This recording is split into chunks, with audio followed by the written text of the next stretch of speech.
All right, hello everyone. Welcome to a new City of Evanston Q&A regarding the global pandemic as it relates to coronavirus. My name is Greg Olson. I am the Public Health Manager for the Evanston Health and Human Services Department. And I'm joined by Dr. Vishnu Chandi of Amita St. Francis. So we'll jump into these Q&As, but first, Doctor, is there anything you'd like to start off with? Hi, I'm the chairperson for infection control and infectious diseases for Amita St. Francis.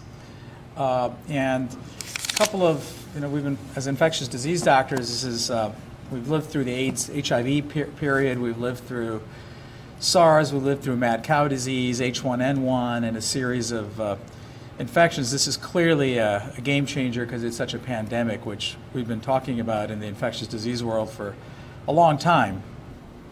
Unfortunately, this has been a massive disruption to everyone's lives.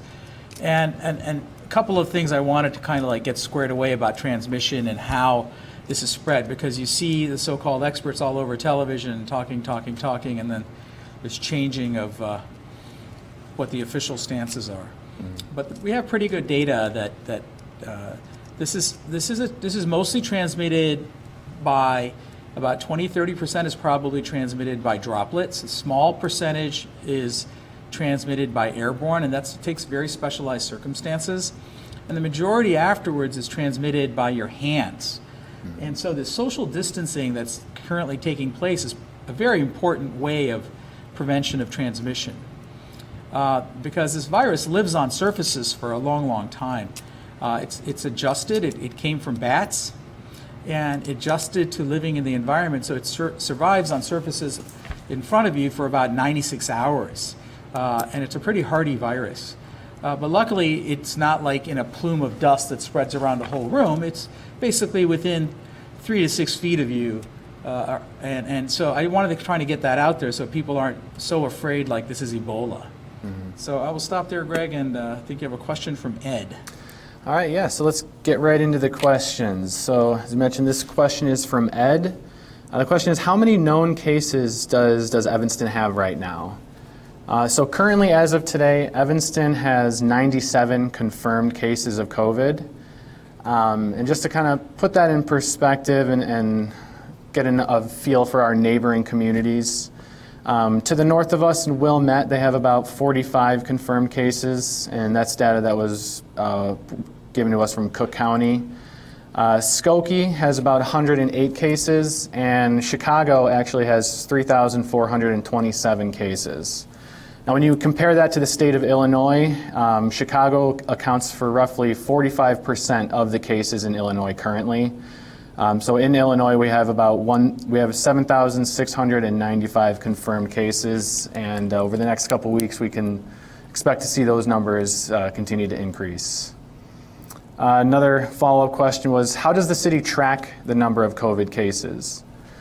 So we use a database that's supplied by the state of Illinois Department of Public Health. Anytime a Evanston resident is confirmed positive from COVID, we get notified of it. And our communicable disease specialist, they reach out to the confirmed case and conduct a very thorough interview, wanting to know specifically any close contacts that individual had. And then those close contacts are then interviewed themselves and asked to stay in quarantine for, right now it's about 14 days from the last known exposure. And that's kind of how we've been handling those cases so far. So as the cases continue to increase, we'll continue to conduct our case tracking. So the next question is from Stephen. Do hospitals report the number of COVID-19 patients they're treating? Yes, they're required to report, and there is a database, the IDES from Illinois, that we report the patients' demographics, who they are, where they're born, their age, and then it also asks for a series of questions about how they were treated. So that's reported on a regular basis from our infection control nurses in each of the hospitals. All right, so this next question is from Emily. What is being done to support Evanston homeless population? So this has been a topic that we've kind of tried to address in a few different ways.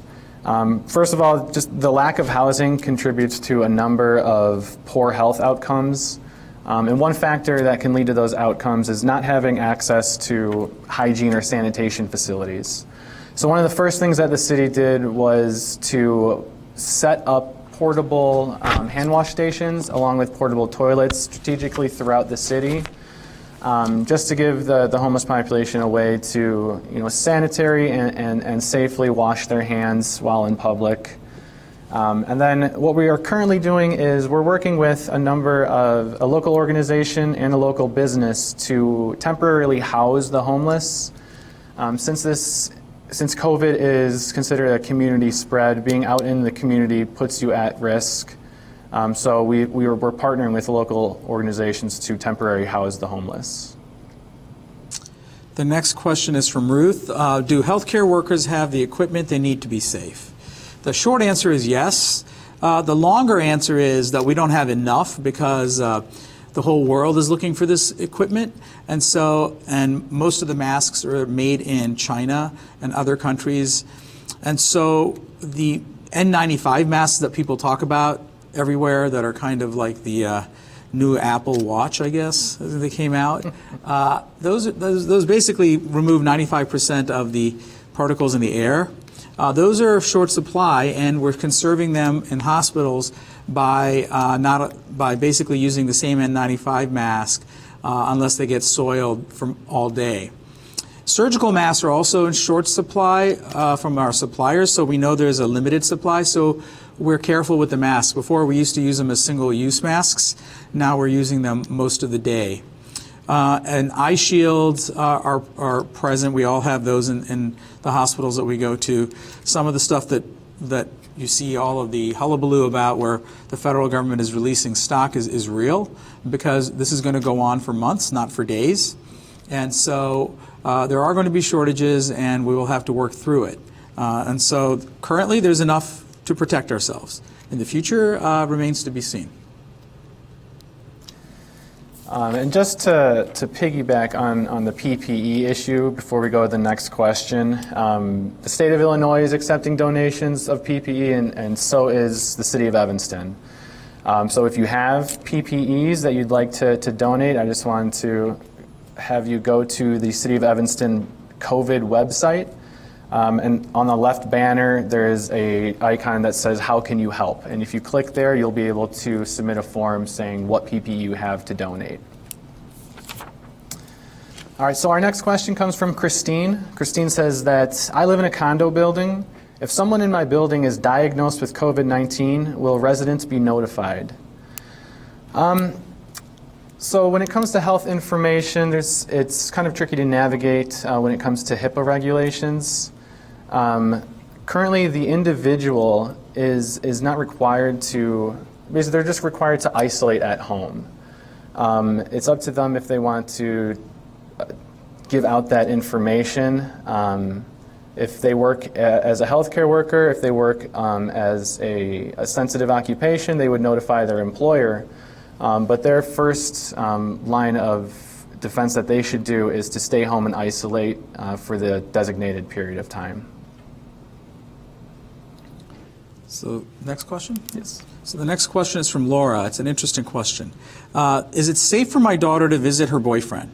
Both of our households have been staying at home with exception of essential trips, and no one has shown symptoms. The answer is no. And the reasoning behind that is actually a publication that happened yesterday from Singapore that shows that the virus, people have an asymptomatic period. That means they show really no signs of infections, no runny nose, no sore throat, no cough, no fever, no diarrhea, no muscle aches. And for about up to 72 hours before they show any of these symptoms, these people are shedding small amounts of virus. And so visiting somebody may put you at risk, because this is like the ultimate game of cooties, okay? Remember the cooties game we used to play as children? So tag you're it, but it could be tag I'm it from 5 people away. So you could clearly have somebody who's asymptomatic, and the other concept here is something called super spreaders. So the prior SARS epidemic, the severe adult respiratory distress syndrome, which was caused also by bats, and this virus is the kissing cousin of it, is they have these concept of super spreaders where a small group of people shed tremendous amounts of virus and can infect a larger group of people.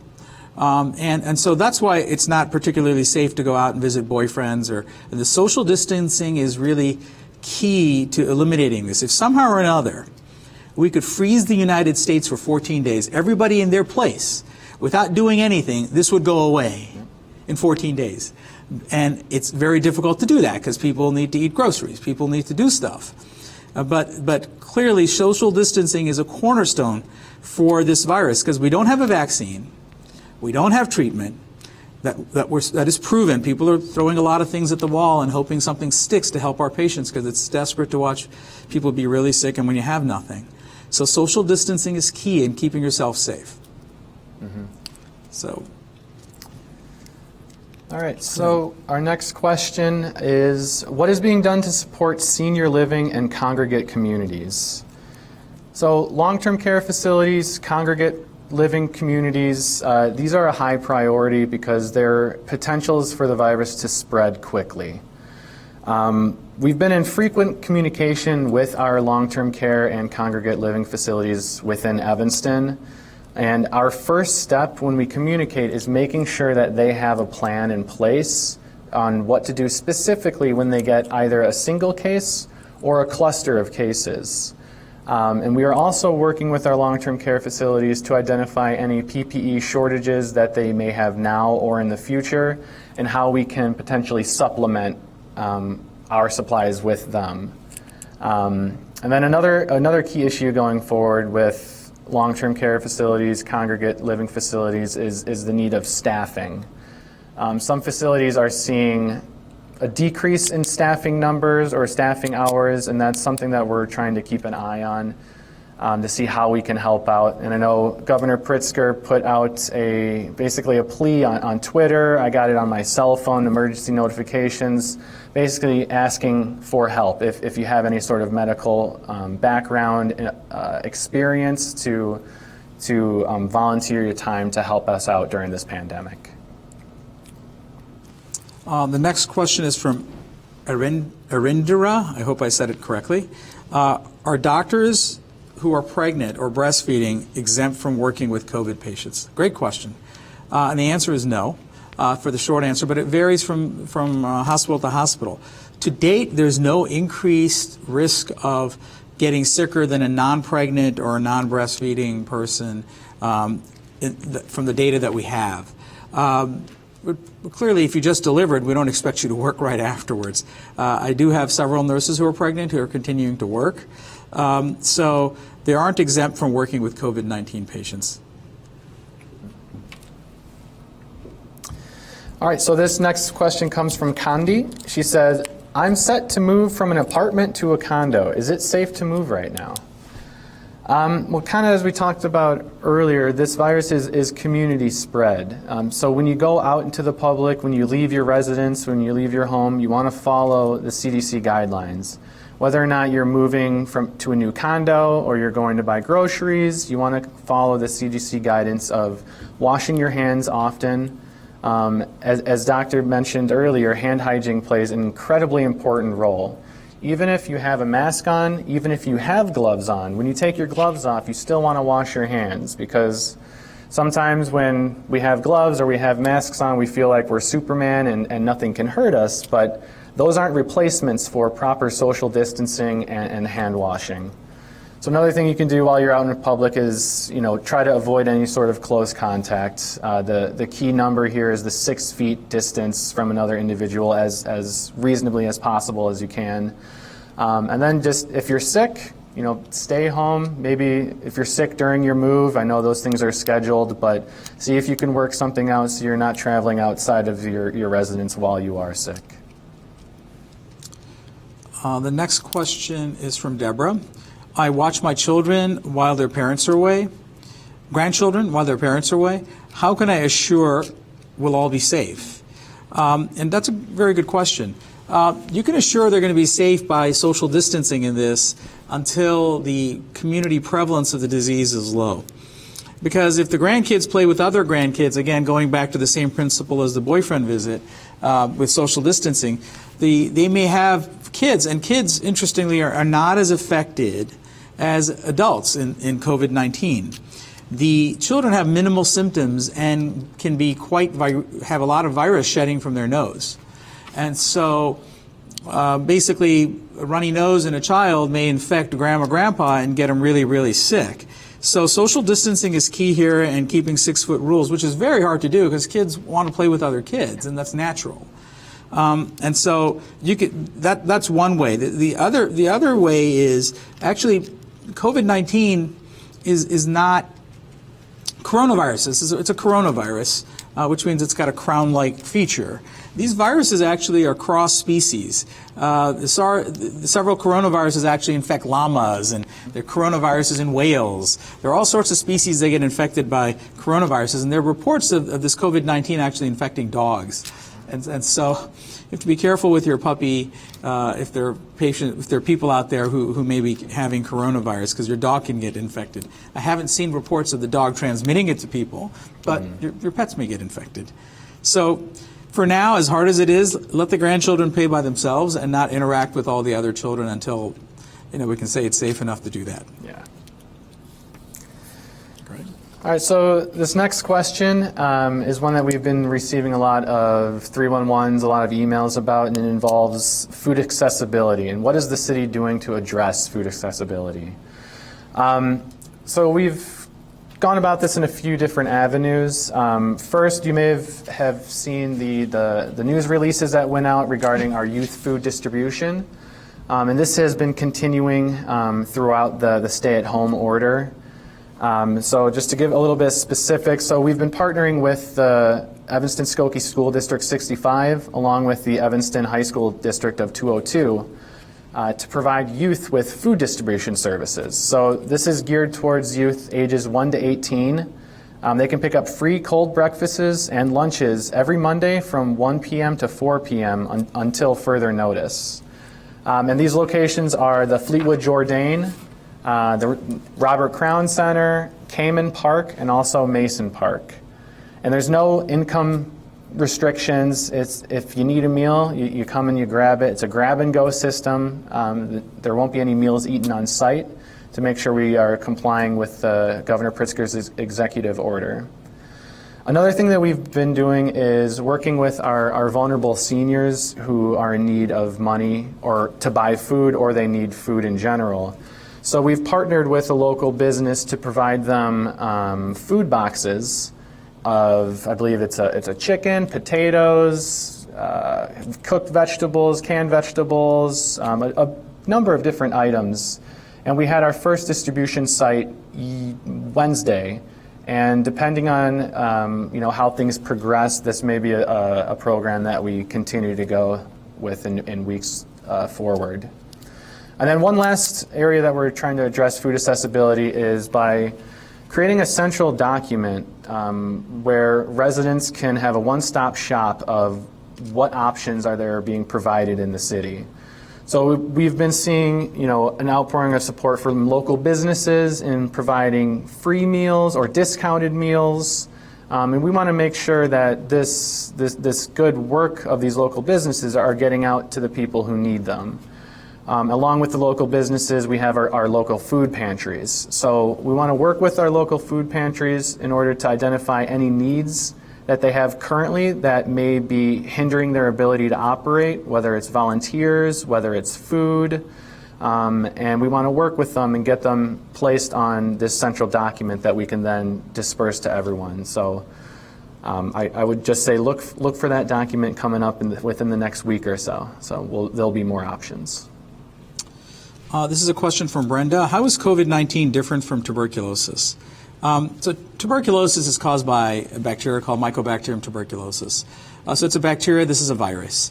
This virus is, like tuberculosis, is very, very infectious. But tuberculosis in general takes a lot longer to get somebody sick. And tuberculosis is spread by airborne for a large amount. So it suspends in the air, it dries out, floats. And so you need hospital rooms that are negative pressure. This is mostly droplet. I would say About 20–30% are probably droplets, and then afterwards it's hands and it's surfaces and contaminated and what we call fomites. Fomites are what you're seeing all around you. Think about it. You go and you handle your cell phone. You sit and you use your TV remote. And another person comes and touches the TV remote without cleaning the remote in between. So that TV remote acts as a fomite for transmission of the virus from person to person. Tuberculosis doesn't do that. Tuberculosis is usually person-to-person spread with airborne or large droplet if you're really close. So the biggest difference is, and tuberculosis doesn't sit on surfaces for a long time where you're infectious from touching it. This is really a large majority of this is touch, and one of the big evidences of this is you see the cruise ships. The cruise ships have only 2 or 3 people who get infected, and it's not like everybody's dancing with each other in the cruise ships. They're all touching these common surfaces when they're eating or when they're walking around to hold on to things. And so the cruise ship becomes the ultimate way the contact stuff gets transmitted. Think of this virus like norovirus. Remember norovirus that you get in daycare settings where people throw up, have diarrhea, and you have to clean all the surfaces. Think about this as like norovirus that causes pneumonia and gets you really, really sick. So if you think about it that way, I think you really start understanding the reason why you have to wash your hands, and you have to be really careful with cleaning all the common touch surfaces around you that other people touch. So that was a very good question from Brenda. Yeah, I think a lot of things come back to simple hand hygiene. Hand hygiene. I know it's not the flashy way of saying how you can be safe, but it remains one of the #1 ways in which you can protect your health. Not just during this pandemic, but just during your everyday life of walking through. You mentioned norovirus. If you wash your hands properly, it's the #1 way to prevent any sort of foodborne illness or any sort of illness in general. So this next question is from Callista. Why have tennis nets been removed from tennis courts? Didn't know they were removed. So this is to encourage Governor Pritzker's stay-at-home order. To the extent that individuals are using any sort of outdoor space or shared space, they want to keep their distance at all times, maintaining at least 6 feet from another person. So that includes, it's not just basketball courts, or it's not just tennis courts, it's also basketball courts, anything where there's that potential that exists, where an individual can come close to one another. We want to discourage that from happening. And then also if, you might think, well, I'm playing singles tennis and I'm very far away from the other person on the other side. What's the risk there?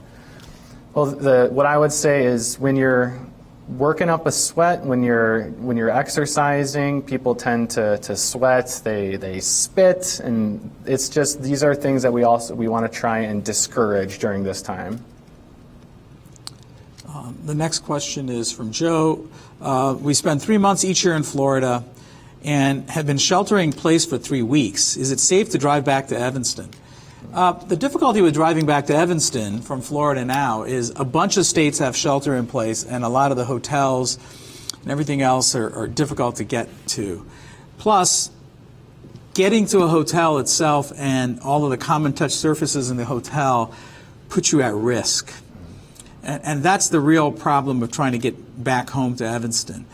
So it's a long drive. There may not be a whole bunch of facilities for you in between. The restaurants are, for the most part, closed except for drive-thrus. And so as long as you stay in your car and get through, you should be okay. It's a judgment call. If your lease is running out, you got a problem. So you may have to get back and you have to do the best you can. But the key to all of this is, washing your hands when you have touch surfaces. If you have people coughing around you or you're in a crowd, you have to, because some of the states still have not closed down restaurants. Which the reason why you close down restaurants is people congregate there and they cough, and it's a very the greater the number of people, the higher the risk of transmitting. And I think Americans and even myself have to wrap our heads around that this has changed everything. We're not going to be able to have 80,000 people in a football stadium until we have one of two things happen with this virus. And it's either everybody gets infected, 40 to 50% of the population gets infected, and we have natural immunity, so the virus doesn't have as many targets to get, or we develop a vaccine so we're able to then get everybody protected so the virus doesn't cause such great illness. Until then, social distancing is going to be pretty much the norm to a great degree. I think that thing we all have to kind of get used to and remember, things are not going to be the same until we have one of those two outcomes. It's your turn. All right, so the next question comes from Rachel. Rachel asks, will the city close any side streets to give residents more space to exercise? So as Rachel probably knows, in the executive order, Governor Pritzker encourages people to get outside, go for a walk, go for a hike. But the key here is making sure you go out into an open area, an open park. And Evanston actually has, I believe it's 76 parks within the city of Evanston. So I haven't heard anything yet about closing streets down to get some more spaces available for exercise, but you can visit one of our 76 parks and there's plenty of open spaces out there. But the key is just making sure if you're out for a jog and you see someone coming up on the sidewalk, maybe make a little jetty around them just to make sure you maintain your 6 feet distance from them. So the next question is it safe to take ibuprofen, from Cynthia? So this is a controversy that popped up initially when France banned the use of ibuprofen because of outcomes in the ICUs. Since that time, the WHO has said, ibuprofen is probably safe. I think if you need to take ibuprofen because you have inflammatory arthritis or a real reason, you should take it. Otherwise, acetaminophen or the common was Tylenol, trade name is Tylenol, is probably safer. You shouldn't take more than a gram to 2 grams of Tylenol a day. So it is safe to take ibuprofen, but you're probably better off taking Tylenol rather than ibuprofen at this time. So this next question is from Jill. Jill says, I have asthma. Will I be able to go to the gym when the stay-at-home order is lifted? How can I stay safe? And this touches on kind of what we talked about earlier of the simple CDC precautions of when you're out in public, when you're away from your residence, whether it's, again, at a grocery store or even at a gym, is just making sure that you wash your hands. Hand hygiene is number one. And try not to touch your face. I know it's very difficult. There's memes out there and videos and of reporters saying not to, and then they go ahead and do it. It's just a natural habit that we have. Just try not to do it, especially when you're in a public place such as a gym. But for when the stay-at-home order is lifted, I imagine when it does get lifted, it's not going to be a snap and then everything's returned back to normal. I've heard a number of people say, I don't even think I can shake another person's hand again after this. So it'll take a while to return back to normalcy once either a vaccine is created and administered and we don't have these stay-at-home orders anymore. But it will take a little while. So when it does, just continue to follow the CDC guidelines, even when you're not in a pandemic. Just hand hygiene is the number one thing. The gym question is very interesting because I belong to a gym and I stopped going to the gym about 7 weeks ago. Yeah. Because 7 weeks ago in mid-February, because the gym is impossible to keep clean when a virus can survive for 96 hours on a surface. Yeah. And so until the prevalence is so low, you're actually asking for spread, and you go to a gym to get healthy, not unhealthy. So I suspect that's going to take a while. Yeah. The next question is from Elizabeth. How can I differentiate mild symptoms of COVID-19 infection from other types of infections such as flu? That's a very good question. The clinical differentiation is very difficult. So influenza, when I talk about flu, let's talk about influenza, okay? So flu could be many other types of viruses, but influenza is characterized by sudden onset of fevers, chills, and you start having body aches, and you cough, you get short of breath. Whereas COVID-19 is a little different. It's generally not this acute, bam, I'm sick. It's more like, I have a little runny nose, I have a little sore throat, I have a scratchy throat. And then it progresses to, oh my gosh, I'm coughing more and more, my body hurts, my muscles hurt. About 20 to 30% of the people end up having diarrhea, nausea, vomiting, which we're seeing a lot more of than what was reported earlier. And then you start having shortness of breath. That means you're getting yourself into trouble. So this is the progression of this illness is slower, but it's like a steady illness. Now, the majority of the people don't get that sick from COVID-19 that requires hospitalization. Only a small number of people actually end up in the hospital. So influenza is different with the way it starts out, and it hits you like a Mack truck. This is more like it slowly increases over time. And then COVID-19 is more associated with gastrointestinal symptoms. And then there are all these reports of people not smelling things. Oh, I can't smell, I can't taste. Well, a lot of upper respiratory infections cause loss of smell and taste. So it's not really specific for COVID-19.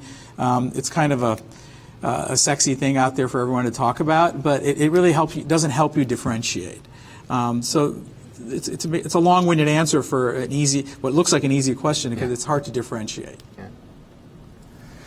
All right, we got a question from the Facebook feed, which is asking, what can we do to stay safe at grocery stores? So actually, this is a very nice and timely question, because the Illinois Department of Public Health actually put together an infographic regarding this exact same question. The main things are, if you're sick, stay home. We don't want to have any sick individuals going to grocery stores, because with the executive order, the stay-at-home order, grocery stores are considered an essential business, so people can still go there. So if you're sick, please do not go to a grocery store. And if you do go to the grocery store, try and go at off-peak times. So if you usually go around 1 o'clock and it's usually pretty busy, maybe go first thing in the morning or towards the evening, just to make sure that there's not a lot of people there that you'd be interacting with. Another thing is, while you're in the store, try and keep your social distance. Even that while you're waiting in line to pay out for your food at the checkout, keep that social distance between your cart, and the person in front of you and behind you. And if you can, a lot of grocery stores have the curbside pickup, where you can order online, pull up to your car, you don't even have to go in there, and they'll bring your groceries out to you and help place them in your vehicle. And then, again, the most important thing is, when you get home, wash your hands. Even when you're out in any public place, when you come home, the very first thing you should do is wash your hands. Every day when I come home from work, my boys run up to me like, hey, Dad's home, let's play. And I'm like, well, hold on, guys, I gotta wash my hands first. So even if you're out going for a walk, getting some exercise, grocery shopping, when you come home, wash your hands. So the next question is from Phil. Is the virus more or less contagious from contaminated surfaces than from hand to face, or from droplets through cough and sneeze that are airborne? And it depends, Phil, on the amount of virus that's present. So if you have somebody who's secreting a lot of virus through their nose, which is usually in the early stages of infection, and they sneeze on top of you, and you get a big glob of virus coming onto you from within 3 feet, it's pretty infectious. Mm-hmm. But if you look at the data from the initial Illinois couple that got infected, husband and wife, they had about 100 contacts. None of them got infected. Only the husband got infected because of that long-lived time that they were with them and contact of surfaces and being very close. So it isn't so much that they're just being in a room with a person who has COVID gets you into trouble. It's really being within 6 feet and being there for about 10 minutes that gets you a higher risk of contracting COVID-19. Now, the surface stuff, it's very interesting. The surface stuff is a bigger problem, I think, than what's being made out. And the data from very well done studies now show, like from Singapore, where they followed a Chinese tour group that infected several patients. They went to these churches, and one lady was sitting in a church, and then she was sitting in the pew, and they had cameras on her, and it wasn't occupied till the next day. Somebody else occupied that pew at the same exact spot, and she came down with COVID. So that tells you one thing. There's no proximity to these people. It's been over a day. It's not like the virus is floating around in space for a day. It's the surface area is contaminated, and these people touched their nose, and touched their face. So social distancing, and washing your hands are key to this. This kind of leads into, what about all this masking? Well, masking helps because if that person who sat in that pew had a mask on and kept the mask on, it would decrease the amount of virus being shed by them by like 99% coming out of their nose. So now you're not having this cloud of basically this viral veneer that sits around them when they're shedding. And so that helps prevent the next person from having a significant viral load so it doesn't get transmitted to them. And so that's why the masking stuff is going to be somewhat helpful. The cloth masks in the 1918 epidemic of the Great Spanish Flu, cities that had a mandatory masking had about a 50% less mortality than cities that didn't. And so it seems to be a decent idea for the public, not such a great idea for healthcare workers because we have a lot more exposure to masks. The other thing that masks do, if I'm wearing a mask here on this show right here, Greg would be sitting probably a little bit further away from me. It's like danger Dan Walker. Stay away from this person. They may be infected. And so that's the other thing it does. It does enforce social distancing. So the mask is important for those two things. And it's like the belts and suspenders. If you wash your hands and you wear a mask and you don't, it prevents you from touching your nose all the time and touching your mouth. And so it helps with that also. So and that's how it helps, because the novel coronaviruses last anywhere from 72 to 96 hours on hard surfaces such as stainless steel, wood, formica. It doesn't, on paper that you're holding here, it doesn't last on paper very long, so you don't have to worry about paper and stuff like that. My wife doesn't believe me no matter how many times I say that to her, but that's the way it is, I guess, in life. So. All right, so we have this next question from Bev. Bev is asking if we have to wash grocery store packaging, and what is proper food handling for new groceries. So you may have seen a YouTube video out there telling people to wash your produce in soap, use soap and water to wash your produce. Please do not do that. Only the best thing that the FDA recommends is cold water. Just simply water running from your tap. If you use soap to wash your vegetables and the soap leaves a residue, and you ingest that soap, that can actually lead to diarrhea and upset stomachs. So please don't use soap on your produce. Just cold water is fine. When it comes to the actual food packaging, I believe as of yesterday, the FDA has said that there's been no known cases linked to food or food packaging as it regards to COVID-19. But does that mean there's absolutely no chance? Probably not, since we know that this can stay on surfaces. But so the best thing you can do, anytime you handle anything that's outside of your home, you bring it into your home. If it's a food package, just wash your hands after before you eat. And it's not only a good practice during this pandemic, but anytime you eat, you should always wash your hands beforehand, because our hands they carry a lot of germs and they get into a lot of different things that we might not even know that they've handled. So just always wash your hands before you handle any food packaging and after you handle food packaging and before you eat. That's a good question, Beth. That's a great question. And the food supply is safe. Yes. In this country, the food supply is safe. Yes. You can eat the food, no problem. I forgot to answer the question previously from Bev. How long is hydrogen peroxide effective at killing the novel coronavirus? It is, and actually hydrogen peroxide spray is being used to reuse masks, N95 masks, and that's being done by several companies, so we can reuse the masks again.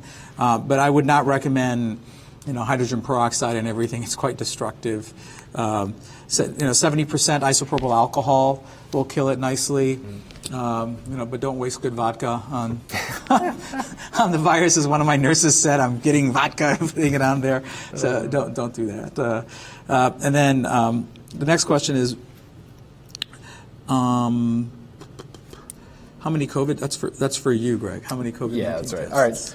All right. So this question is from Sneha. It is, how many COVID-19 tests have been administered, and what % of tests have come back positive? So this is data that the City of Evanston is actually currently in the process of obtaining.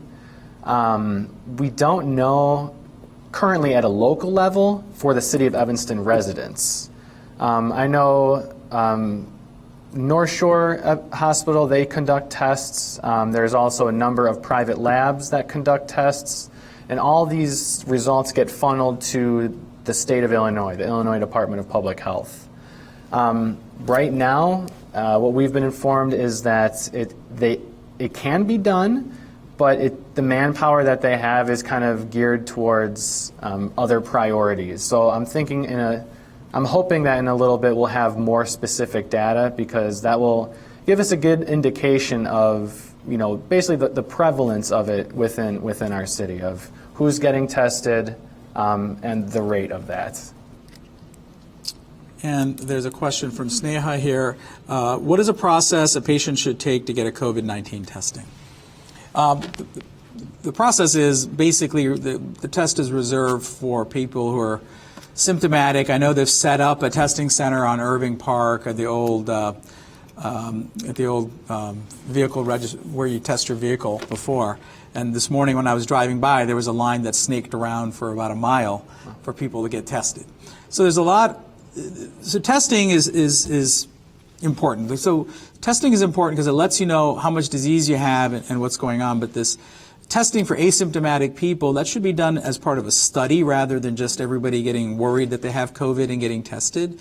Healthcare workers are getting tested more often because we don't want healthcare workers to be asymptomatically shedding and spreading.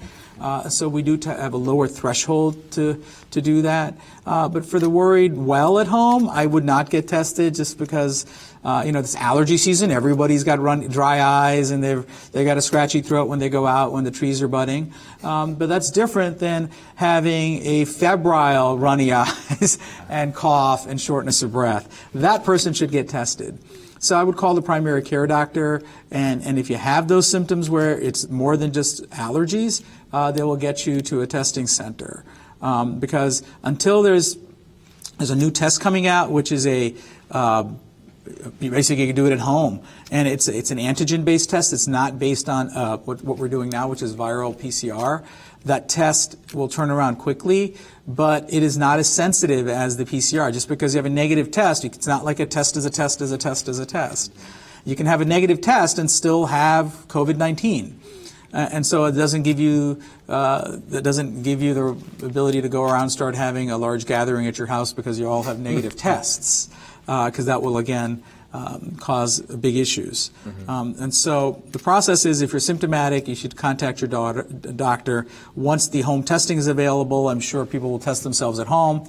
Yeah. But a negative test does not mean you do not have COVID. I can't emphasize that enough.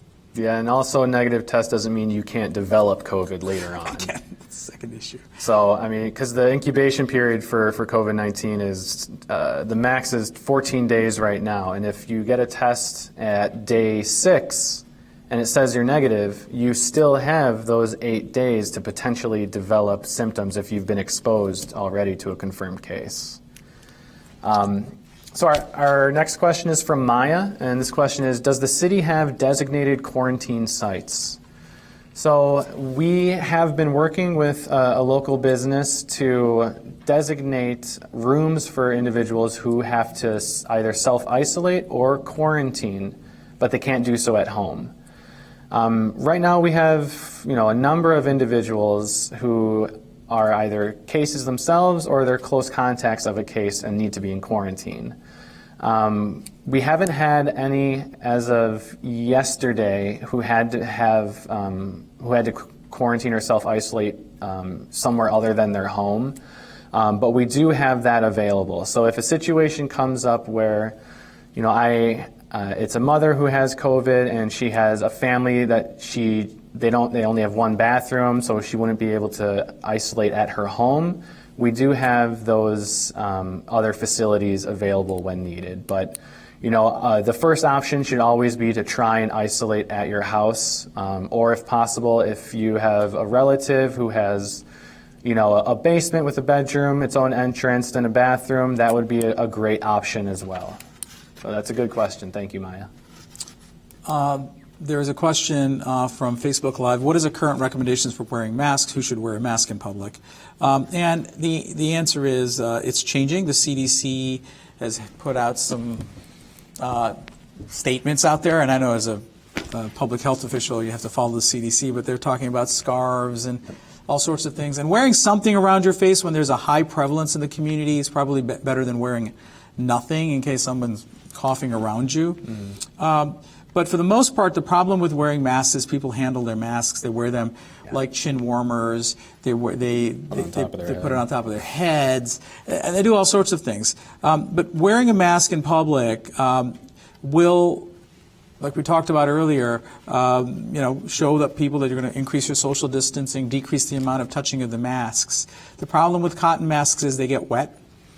And the virus, if you're infected, may penetrate it. It does prevent the other person next to you from catching it, so it should decrease the amount of transmission for wearing masks. I think the CDC is going to come out with new guidance about wearing masks. In our hospitals, everybody gets a surgical mask to wear for the day. People who have what we call aerosol generating procedures, where you go into rooms on people who are on breathing machines, where you have to suction the patient, you get the N95 mask, and they're in short supply. It's kind of interesting to watch regular folks who don't have as much exposure as we do wearing N95 masks to go shopping, and so I guess it's a free world out there. Yeah. So there you go.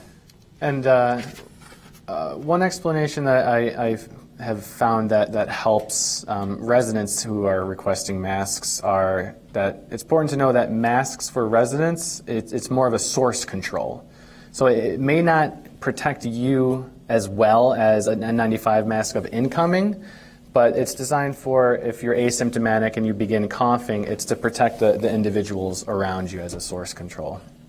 So I have one more question from Haley. She says, can we project how many cases Evanston will have?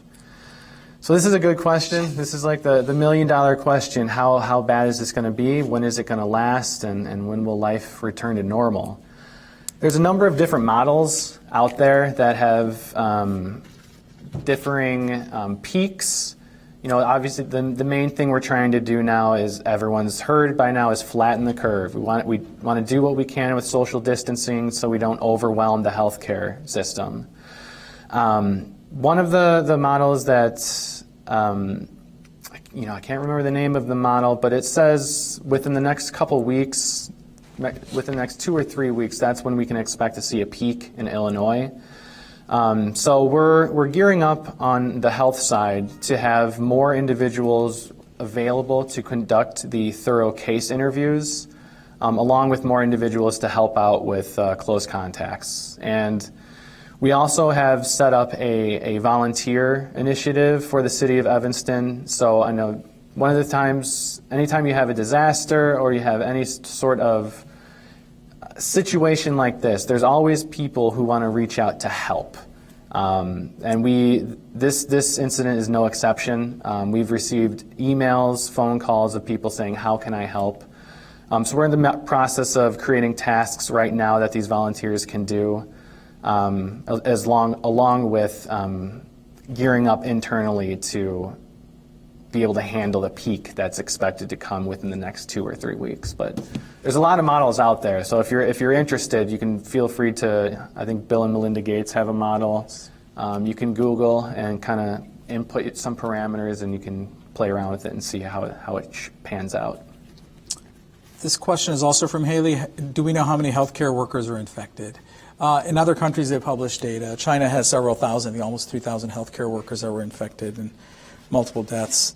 The United States, we don't have that data yet, but they're going to get infected simply because the number of times we come in contact with people that we know are positive, and the amount of times we have to do everything perfectly to not get it on your hands and then touch your nose, despite all of these. So you're going to have a significant number of healthcare workers get infected, but that's kind of the game right now. The virus itself is not as pathogenic as Ebola, where people, the mortality was 70–80% of the people who got infected died. Here it's around 1%, and it increases based on how old you are and other issues that you have. And so It'll be a number. We'll know the number as the epidemic goes through. It won't be small, just because we expect somewhere between 100 to 250,000 deaths in the United States from this virus. So it's going to be there. Yeah. All right. So that's all the questions that we had. Did you have one more? All yeah, right, great. and I don't know the answer to this. Doreen, is donated blood screened for COVID-19? That's a great question. I don't know. We'll find out, and we'll submit the answer when we have the right answer. But blood is also, even though it may not be screened, they irradiate it, and they also put it through a process to kill most RNA viruses. So it should be safe. This is not a blood-borne pathogen. It's much more of a respiratory pathogen. You do have a viremic phase for a short period of time, and so it shouldn't be a big problem for blood. Great question, Dorian. Yeah, that was. So that's all the questions that you guys submitted to us. Thank you very much. These were all very, very good questions. They made us think, and I'm sure we'll be doing a little bit more research on this. And then just one thing, I just wanted to remind everyone, obviously wash your hands. If you do anything outside of your house, please wash your hands. Try not to touch your face. And also, this is a novel coronavirus, meaning it's a new virus that we're continuing to learn about every single day. So, I know we look to the CDC and the IDPH to have the answers, but there's a global network of medical professionals that are working towards getting the answers of this virus. And as soon as we have more information, and we'll be sending them out to the community and the best that we can do, because we want to be as transparent as possible with this to ensure, not just Evanston resident safety, but everyone's safety. So.